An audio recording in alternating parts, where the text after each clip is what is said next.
In a contentious move denounced by Catholic leaders and local officials alike, Texas Attorney General Ken Paxton's attempt to shut down a Catholic nonprofit aiding migrants and asylum seekers has been labeled an abuse of power and affront to religious freedom. Annunciation House, based in El Paso, Texas, was targeted in Paxton's lawsuit and is accused of facilitating illegal entry and human smuggling.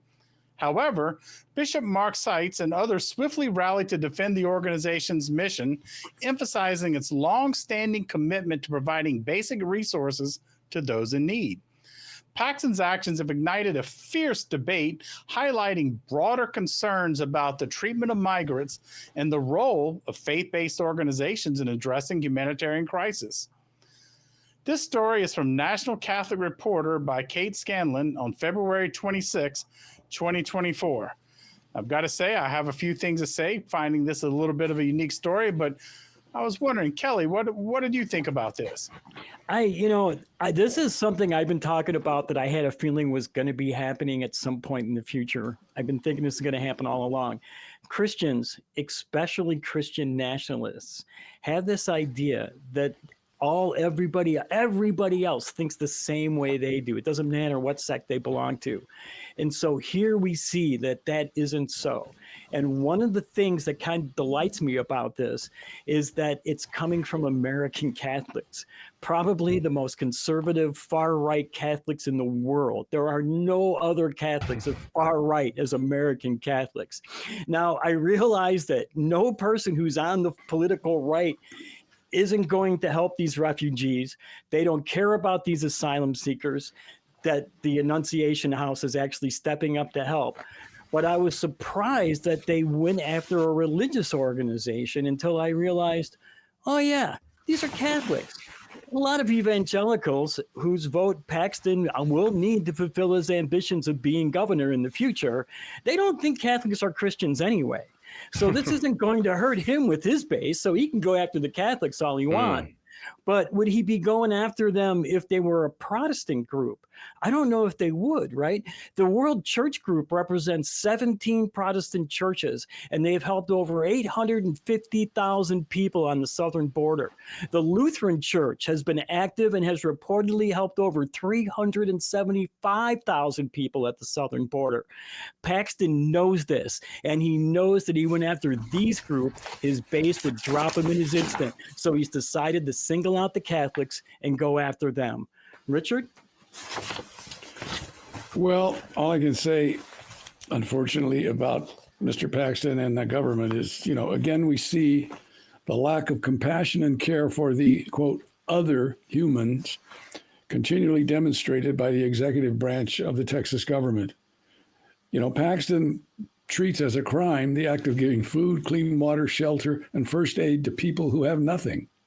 Nothing. These people come up here, if their shoes aren't worn out, they got a T-shirt, a pair of shorts, or got to be careful with the shorts, or pants, and maybe a coat and a backpack and a little bit of something. But they're all dirt poor. That's why they're coming to get away from the place they were, and they're being treated like, they're not human. And it's really funny when you think about Paxton. Wasn't he just impeached by his legislature, and only because of the partisanship he didn't get kicked out? Because he's been being investigated by the FBI, I think, for the last, 5 or 6 years for some various and sundry potential crimes. So, he's got a high horse to sit on and talk about other people should be dealt with by law authorities for feeding and clothing and helping some poor people who have nothing. I don't know. It just, I don't understand where these people come from that, Abbott and Paxton. I mean, they're just two people I would never want to be around because they just seem to be uncaring about their fellow human beings. So what do you think, Scott? I think you hit it right on the head there. I think, first of all, we got people here, right? There's people that are wanting to come to America because they want to build a better life. They want opportunity. They want safety. They want security for their families. They feel threatened where they are. And and there's some parts of America that want to say no. They want to close down those borders and say no. You need to stop there. This is us. That's you. And so here we have a group. It's a religious group that are saying, well, no, we need to take care of the people first. And, I got to give them props for that. That's, well, I'm not entirely sure of their motivations, but the actions that they're doing are showing compassion, are showing sympathy, are offering aid, are helping people, and they're improving people's lives as a result of it. So that's a good thing too. However, having said that, and being a fairly cynical person, so maybe this is my cynicism showing through. I'm a little suspicious on the actual motivation there. If you listen to what they're saying, it's not. The Bishop Mark Seitz of El Paso said this: "We will not be intimidated in our work to serve Jesus Christ in our sisters and brothers fleeing danger and seeking to keep their families together." And so, yes, he did mention the families there. He did mention that people were needing help and they were offering help, but only in the context of serving Jesus. And, that has to be the front. So it's hard for me not to imagine that he's using this as a preachable moment, right? He says, oh, this is an opportunity for me to preach from the pulpit, to anywhere, any opportunity to say the name Jesus, that's a wonderful opportunity. And so, it's hard for me to say, are they using this topic as just a pawn to praise Jesus? What I would like to see is setting that part of it aside. Okay. And then just helping people out. I understand that, I'm a little bit torn here. I do, of course, I'm motivated by sympathy and compassion for people that are in need. And so I applaud that aspect of this story. However, we do need to balance that. The AG here, he's trying to enforce the law, and really that's his job. And so if there's problems with the laws, then yes, we need to change those laws to reflect what many people think is the true nature or the true spirit of being an American, right? It's a land of opportunity, and we help our fellow man, and we want to make a better world for everybody. At least that's the slogan, right? I would love to see pushing in that direction. If you want to change the laws, sometimes you do have to cross the line. And we've seen that in history many times. And so maybe that's their approach. I don't know. Infidel, what do you think about that? I have to admit that I really enjoy piling up on the Catholic Church at any given opportunity. And like you, I do suspect their motivations, because at the end of the day, Jesus this, Jesus that. Oh, and by the way, we believe we're going to help some people. But my distaste and their pushing Jesus down people's throat doesn't change the fact that they are down there providing something that is a very real need for people that are crossing the border. Like Richard mentioned, these aren't people that are coming over because they wanted to check out the people's shorts in the Pigeon Forge parking lot. They're there because there's real desperation in their lives. They're looking to escape, literally, oftentimes in fear of their life. So when these people come here, leaving everything behind, what little they may have had in the first place, to come here, I've got to say thank you to the Catholics who are out there, not the bishop, but the ones that are out there actually doing the work, the ones that are out there helping these people. I have to give respect to them for doing that. Now, like Kelly said, though, this infighting is inevitable, because what's a true Christian? Well, it depends on who you ask, because there's thousands of denominations for a reason. And there's thousands of definitions of Christian. And it changes among Christians themselves, among Christians individually. It changes if it's not consistent. Now, Paxton, he's on a rampage. He's trying to clean. He's having a purity of not only what it means to be a Christian, it seems, but also inside, he's fighting his own party right here inside the state because he's having a grudge match because, once again, like Richard mentioned, he almost got, he was impeached, but it failed in the House, and he's making sure that everyone who crossed his path is paying the price. And I think that there is a very real level of what Kelly was talking about, well, they're not real Christians, and the people who support me are not going to lose any sleep. I might gain a few points with them. And that's what's going on. Once again, it's a matter of people playing for their base rather than working for real solutions, because there is an immigration concern, but we should always be aware we need immigrants in this country. Just because we have an ass backwards system that makes what we need more difficult, it is not the person who's trying to come here's fault. They're coming here because at the end of the day, we're appealing to them because we need them. Admittedly, one thing though is my money is on the Catholic Church on this. Deep pockets, and if there's anything about the Catholic Church we know, they play the long game. They've been around a long time, and they'll be around long after Paxton. And I think that this is just another show, another game for his base, and then they'll move right along and everybody will forget about it. But what do I know? I can't stand the Catholic Church. So, Kelly, what about you? I want to address a whole bunch of things you guys have said. We need the immigrants because the immigrants keep the American dream alive, while Americans are killing it and replacing it with the lotto.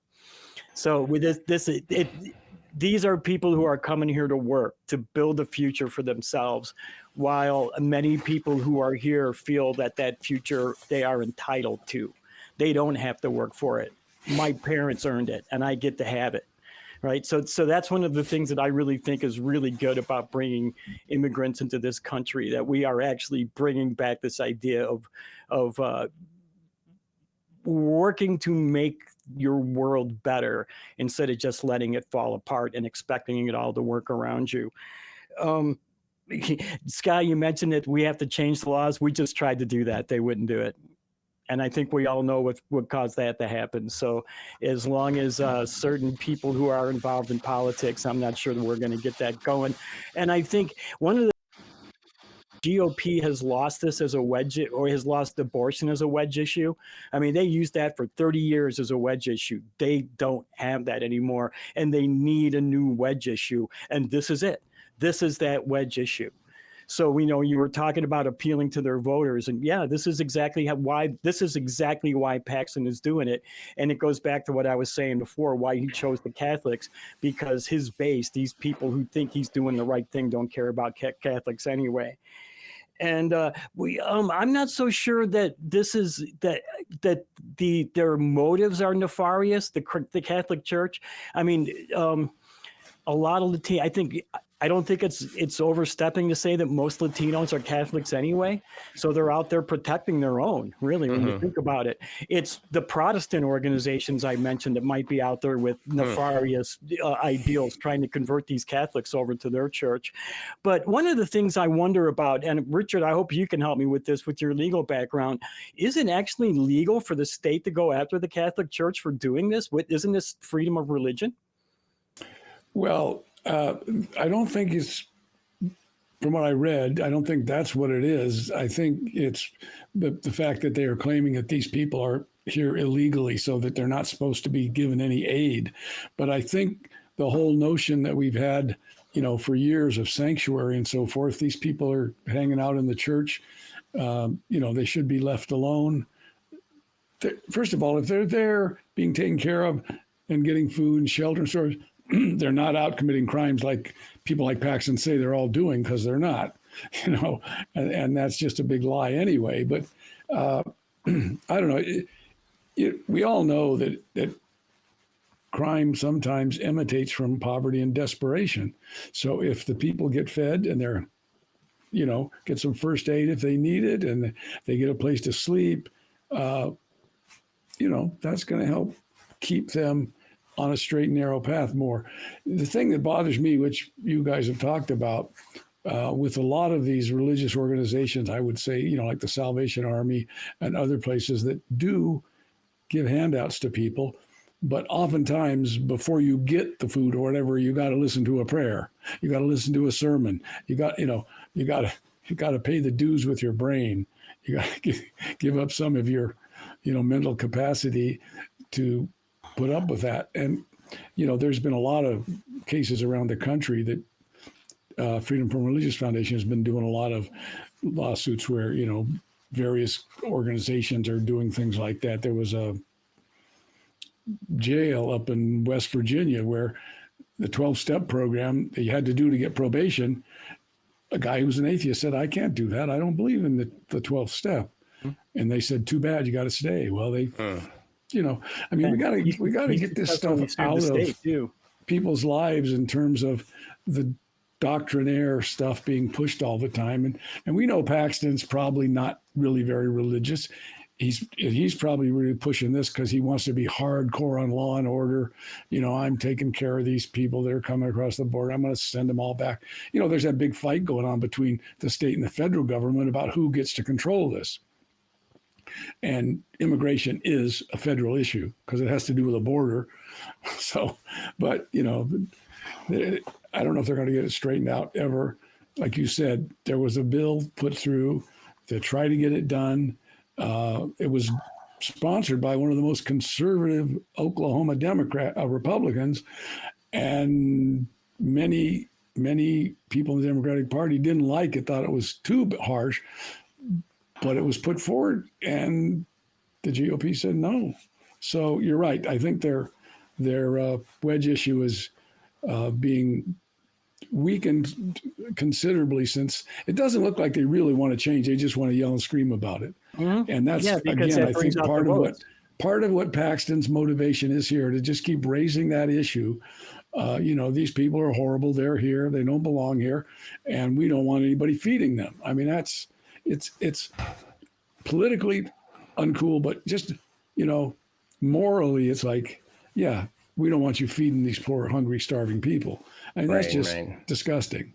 So, Scott, what Richard, you bring up a good point in that, we've all talked about how we're kind of suspicious of their motives and that kind of thing. And whether or not that suspicion is warranted, remains to be seen. But you have to admit that there's a track record here, that there's a track record of, yeah, we'll give you some food, but you're going to have to listen to this, sermon first, or you can stay in this shelter, but you're going to have to read some Bible passages with us. I mean, it's like a quid pro quo kind of thing. It's not coming out of generosity here, or at least it doesn't seem to be coming out of generosity.